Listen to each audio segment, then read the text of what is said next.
नमस्ते विद्यार्थी जी, मैं आशा करता हूँ कि आप लोग अच्छे होंगे और अच्छे से अपने स्टडी में लगे होंगे। आज हम लोग बायोलॉजी को देखने वाले जिसमें हम लोग क्या कर रहे हैं कि पार्ट 1, पार्ट 2 और पार्ट 3 को देख चुके हैं और आज हम लोग क्या करें पार्ट 4 को देखने वाले हैं। ठीक है, क्या क्लास 10th बायोलॉजी चैप्टर 1 जैव प्रक्रम हम लोग पोषण को पढ़े हैं। पोषण में भी हम लोग पार्ट 3 तक ले देख चुके हैं। आज हम लोग क्या है पार्ट 4 को देखने वाले हैं और इसमें जो मुख्य बात है वो हमारा क्या है प्रकाश संश्लेषण को मुख्य रूप से हम देखेंगे। प्रकाश संश्लेषण से रिलेटेड जितने भी टॉपिक है, जितने भी पॉइंट है और जो हमारे एग्जाम के लिए इम्पोर्टेंट है या नॉलेज के लिए इम्पोर्टेंट है, उतने सभी पॉइंट को क्या करेंगे बहुत अच्छे तरीके से करके देखेंगे। ठीक है, चलिए वीडियो को शुरू करते हैं। इससे पहले यदि आप मेरे चैनल पर नए हैं तो चैनल को सब्सक्राइब कर लेना और बेल आइकन को दबाना न भूलें ताकि हमारे जितने भी वीडियो हो सबसे पहले आप तक पहुंचे और हमारे वीडियो को आप अच्छे से लाभ उठा पाए। ठीक है, चलिए वीडियो को शुरू करते हैं। देखिए हमारा पहला क्या है प्रकाश संश्लेषण क्या है। पहले हम लोग समझना होगा कि प्रकाश संश्लेषण होता क्या है। ठीक है, देखिए समझने के लिए हम लोग एक पौधा को लेंगे। ये हमारा क्या होगा एक पौधा है। कैसा पौधा है तो एक हरा पौधा है। ठीक है, हरा पौधा है और जो हरा पौधा होता है क्या होता है सूर्य की उपस्थिति में यानी कि धूप में, सूर्य की उपस्थिति यानी कि धूप में क्या करता है रहता है। ठीक है, और सूर्य से क्या करता है प्रकाश को अवशोषित करता है। वायुमंडल में क्या होता है CO2 या अनेक गैसें होती हैं, वो क्या करता है वायुमंडल से CO2 को ग्रहण करता है। भूमि से क्या करता है जल और खनिज लवण अपने जड़ के द्वारा क्या करता है जल और खनिज लवण को अवशोषण करता है और अपने पत्तियों में हम लोग जानते हैं कि हरे पेड़ पौधे की पत्तियों में क्या होती है क्लोरोफिल होते हैं। तो उसी क्लोरोफिल की सहायता से अपनी पत्तियों में क्या करता है अपना भोजन तैयार करता है, भोजन बनाता है। इसे तैयार करने की विधि को जितने पूरी प्रोसेस को क्या कहते हैं प्रकाश संश्लेषण कहते हैं। क्या कहते हैं प्रकाश संश्लेषण कहते हैं। यहाँ पर लिखकर लाइन में समझेंगे तो बहुत अच्छे तरह से समझ आ पाएगा। ठीक है, क्या गया है जिस प्रक्रिया द्वारा पेड़ पौधे अपना भोजन तैयार करते हैं उस मूलभूत प्रक्रिया को प्रकाश संश्लेषण कहते हैं। यानी कि जितने भी पेड़ पौधे हैं सभी अपने भोजन तैयार करते हैं और जिस विधि द्वारा तैयार करते हैं उस विधि को क्या कहते हैं तो प्रकाश संश्लेषण कहते हैं। ठीक है, आगे लिखा गया है कि इस प्रक्रिया में पौधे सूर्य की प्रकाश की उपस्थिति में यानी कि धूप में CO2, क्लोरोफिल, H2O यानी कि जल, खनिज लवण की सहायता से अपना भोजन तैयार करते हैं।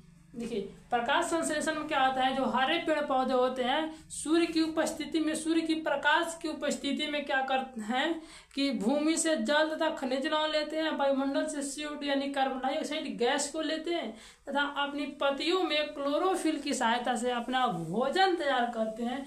इसी पूरी प्रक्रिया को क्या कहते हैं तो प्रकाश संश्लेषण कहते हैं। इसे आप अपने कॉपी में लिख करके अच्छे तरह से याद कर लेंगे और आराम से पढ़िएगा, बिल्कुल अच्छे तरीके से समझ आएगा। ठीक है, यदि आपको वीडियो अच्छा लग रहा हो तो कमेंट बॉक्स में बताना और अपने एक मित्र के पास जरूर शेयर करना ताकि वो भी अपने अच्छे तरीके से क्या ज्ञान की प्राप्ति कर पाए। ठीक, आगे लिखेंगे प्रकाश संश्लेषण का समीकरण। ऑब्जेक्टिव प्रश्न में प्रकाश संश्लेषण का क्या करता है तो समीकरण भी पूछ लेता है। तो हम लोग प्रकाश संश्लेषण का समीकरण किस प्रकार देंगे। देखिए पहला हम क्या कि इन्होंने सूर्य की उपस्थिति कार्बन डाइऑक्साइड लिया तो कार्बन डाइऑक्साइड को लिख लेंगे CO2। फिर क्या किया भूमि से क्या लिया जल को लिया, फिर प्लस जल को जोड़ लेंगे और इसने क्या सूर्य की प्रकाश की उपस्थिति में था क्लोरोफिल की उपस्थिति में अपना भोजन तैयार किया और उन्होंने बनाया क्या तो ग्लूकोज यानी कि C6H12O6। C6H12O6 किसका सूत्र होता है तो ग्लूकोज का सूत्र होता है। इससे पहले हम क्या कहें रासायनिक सूत्र का एक वीडियो बनाए हुए हैं।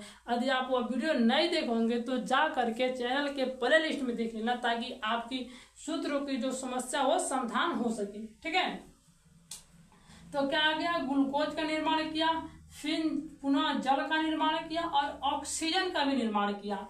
क्या करता है कि प्रकाश संश्लेषण की क्रिया होती है और उसी क्रिया में पौधे जो होते हैं अपना ग्लूकोज बनाते हैं और जल का निर्माण करते हैं, ऑक्सीजन का निर्माण करते हैं और जो ऑक्सीजन छोड़ते हैं वही ऑक्सीजन को हम लोग ग्रहण करके क्या होते हैं तो जीवित होते हैं। ठीक है, आगे लिखा गया है कि हरे पेड़ पौधे में प्रकाश संश्लेषण पेड़ पौधे में प्रकाश संश्लेषण के दौरान अंतिम उत्पाद के रूप में ऑक्सीजन बनता है।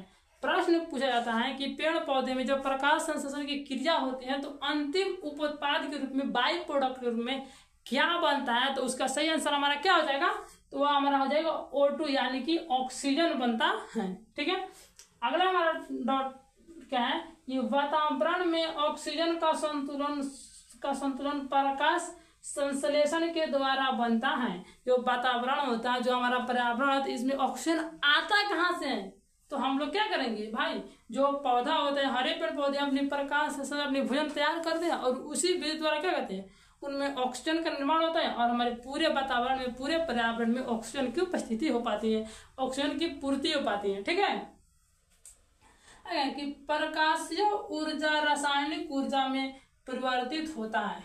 कहने का मतलब हुआ कि जो सूर्य का प्रकाश था, तो सूर्य का प्रकाश क्या है, एक प्रकार का प्रकाशीय ऊर्जा है और उस प्रकाशीय ऊर्जा को किसने बदला गया, रासायनिक ऊर्जा में, यानी कि अपने प्रकाश संश्लेषण हुआ तो क्या हुआ, ग्लूकोज निर्माण हुआ। ग्लूकोज हमारा क्या है, एक रासायनिक पदार्थ है। ठीक है, रासायनिक पदार्थ है, तो प्रकाशीय ऊर्जा को क्या होता है, रासायनिक ऊर्जा में परिवर्तित कर दिया गया पेड़ पौधों के द्वारा। ठीक है, अगला क्या है, CO2 कार्बोहाइड्रेट में टूटता है। जब प्रकाश संश्लेषण की क्रिया हुआ तो पौधे ने क्या किया कि CO2 को ग्रहण किया और वो CO2 कहाँ पे टूट गया, तो CO2 जाकर कार्बोहाइड्रेट में टूट जाता है। और आगे क्या है कि H2O यानी कि जल, हाइड्रोजन एवं ऑक्सीजन में टूटता है। और जब जो पौधा तो जल को भी ग्रहण किया था तो जल किस में टूट गया, तो हाइड्रोजन एवं ऑक्सीजन में टूट जाता है। ठीक है, यहाँ तक हमारा क्या है कि देख लिया, तो अनेक टॉपिक थे, अनेक पॉइंट थे, देख लिया। अब अगला हमारा पॉइंट को देखते हैं। लिखा गया है कि प्रकाश संश्लेषण एक प्रकाशीय रासायनिक अभिक्रिया है, क्योंकि प्रकाश संश्लेषण किसकी उपस्थिति में हुआ, प्रकाश की उपस्थिति में हुआ, इसीलिए प्रकाश संश्लेषण को प्रकाशीय रासायनिक अभिक्रिया कहा जाता है। ठीक, अगला हमारा पॉइंट है, प्रकाश संश्लेषण में विकिरण ऊर्जा को रासायनिक ऊर्जा में बदला जाता है। यानी कि जो सूर्य की प्रकाश है, तो सूर्य की प्रकाश में क्या होता है, विकिरण ऊर्जा होती है और उस ऊर्जा को किसमें बदला है, तो रासायनिक ऊर्जा में परिवर्तित कर दिया जाता है। ठीक है, आगे लिखा है कि पौधे में भोजन ग्लूकोज के रूप में बनता है। ठीक है, जब पौधा में भोजन बन रहा था तो किस रूप में बन रहा था, तो वह हमारा बन रहा था ग्लूकोज के रूप में। पौधा में भोजन किस रूप में बना था, ग्लूकोज के रूप में। ये जितने भी पॉइंट हम लिखे हुए हैं, यदि आपको विश्वास न हो रहा था तो जा करके क्वेश्चन बैंक में क्वेश्चन लिखिएगा। यदि नहीं बना तो हमारे कमेंट बॉक्स में आपको जो मर्जी वो लिख कर जाना। ठीक है, लेकिन एक बार विश्वास कीजिए और जा करके क्वेश्चन बैंक के क्वेश्चन खोलिए। किसी भी पाली का, इसमें तो हर पाली में 100 प्रश्न पूछा नहीं जाएगा, लेकिन एक न 2 प्रश्न अवश्य पूछा जाएगा। जा करके आप अवश्य जा करके क्वेश्चन बैंक के क्वेश्चन खोल करके देखिए। ठीक है, आपको था भोजन तो बन गया, तो भोजन किस रूप बना, ग्लूकोज के रूप में। ठीक है, अच्छा ग्लूकोज के रूप में बन गया तो किस रूप में संचित रहता है, भोजन बन के किस रूप में इकट्ठा रहता है, एकत्रित रहता है, तो वह रहता है मंड या स्टार्च के रूप में। लिखा गया है कि प्रकाश संश्लेषण के दौरान बना भोजन मंड या स्टार्च के रूप में संचित रहता है। संचित करने का मतलब है एकत्रित रहता है, इकट्ठा रहता है, जमा रहता है। किस रूप में, तो मंड या स्टार्च के रूप में। बना किस रूप में, ग्लूकोज के रूप में। अच्छा, संचित किस रूप में, तो मंड या स्टार्च के रूप में क्या होता है, संचित होता है। ठीक, आगे है कि प्रकाश संश्लेषण में उप उत्पाद यानी कि बाई प्रोडक्ट के रूप में ऑक्सीजन बनता है। तो हम लोग पहले भी देखे कि जब प्रकाश की क्रिया होती है तो उसमें बाई प्रोडक्ट यानी कि उप उत्पाद के रूप में क्या बना था, तो हमारा क्या, तो हमारा ऑक्सीजन बना था। ठीक है, आगे है कि प्रकाश संश्लेषण की प्रक्रिया केवल दिन में होती है, रात में नहीं। जो प्रकाश संश्लेषण की जो क्रिया होती है केवल दिन में होती है, रात में नहीं होती है। ठीक है, इसीलिए आप लोग सुने होंगे ऐसे बहुत ऐसे पौधे हैं जिनके पास पूर्वजों हमारे थे, मम्मी पापा दादा दादी, वो लोग सोने के लिए मना करते हैं, क्योंकि पौधे तो प्रकाश संश्लेषण क्रिया रात में होते नहीं है। और जब रात में प्रकाश संश्लेषण की क्रिया न होने के कारण कहते हैं ऑक्सीजन की जो मात्रा होती है कम हो जाती है, और वह क्या करता है, जिससे हम लोग पेड़ पौधे के पास सोने की अनुमति नहीं दी जाती है। ठीक, आगे है कि प्रकाश संश्लेषण की पूरी क्रिया शुरू से अंत तक क्लोरोप्लास्ट में होती है। तो हम आपसे बताए हुए थे कि जो पौधा हो गया ना, तो पौधा जो हरा होता है किसके कारण, क्लोरोफिल कण। और क्लोरोफिल कहाँ पे एकत्रित होता है? तो क्लोरोप्लास्ट में होता है। आप क्लोरोप्लास्ट को कोई मटका की तरफ या पतीली की तरफ, तसली बोलते हैं, उससे मान लीजिए जिस प्रकार भोजन तसली में पकाया जाता है, उसी प्रकार जो क्लोरोफिल होता है और जो इसमें प्रकाश संश्लेषण के दौरान जितने भी क्रिया होती है, इसके भोजन होता है, वह किसमें बनता है? तो क्लोरोप्लास्ट में ही बनता है। यही कह रहा है कि जितने भी प्रकाश की जो क्रिया होती है कहाँ पे बनती है? तो क्लोरोप्लास्ट में, शुरू से अंत तक क्लोरोप्लास्ट में होती हैं। ठीक, आगे लिखा है कि पत्तियों को प्रकाश संश्लेषी अंग एवं हरित लौकों को प्रकाश संश्लेषी अंग कहा जाता है। कहने का मतलब है जो पत्ती था, जो पेड़ पौधा के जो पत्ता था ना, इसको क्या कहा गया? तो प्रकाश संश्लेषी अंग कहा गया है। लेकिन जो हरित लौक हो गया, हरित लौक का ही दूसरा नाम क्या होता है? तो क्लोरोफिल होता है। तो क्लोरोफिल को क्या कहता है? प्रकाश संश्लेषी अंगक कहा जाता है। इसे बहुत अच्छे तरह से आप याद करना। क्लोरोफिल के अणुओं को प्रकाश संश्लेषी इकाई कहते हैं। और जो क्लोरोफिल के अणु होता है वो उससे क्या कहता है?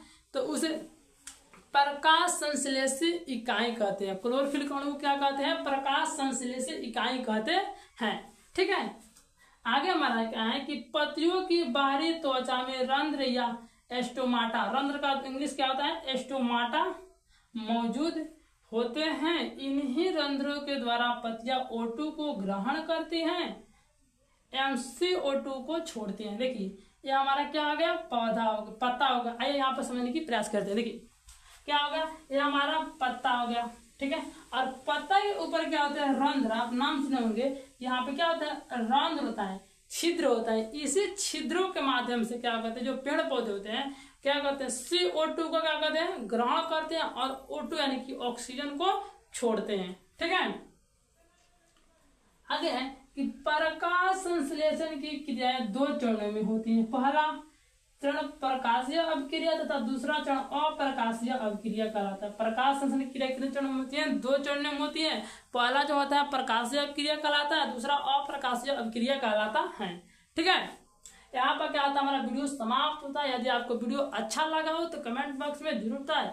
यदि आपको कोई प्रश्न पूछना हो तो भी कमेंट बॉक्स में बताएं और अपने एक मित्र के पास शेयर जरूर करना, ताकि वह भी क्या हो, अपने अच्छे से अच्छे नॉलेज को, अच्छे से ज्ञान को प्राप्त कर सके। तब तक के लिए जय हिंद।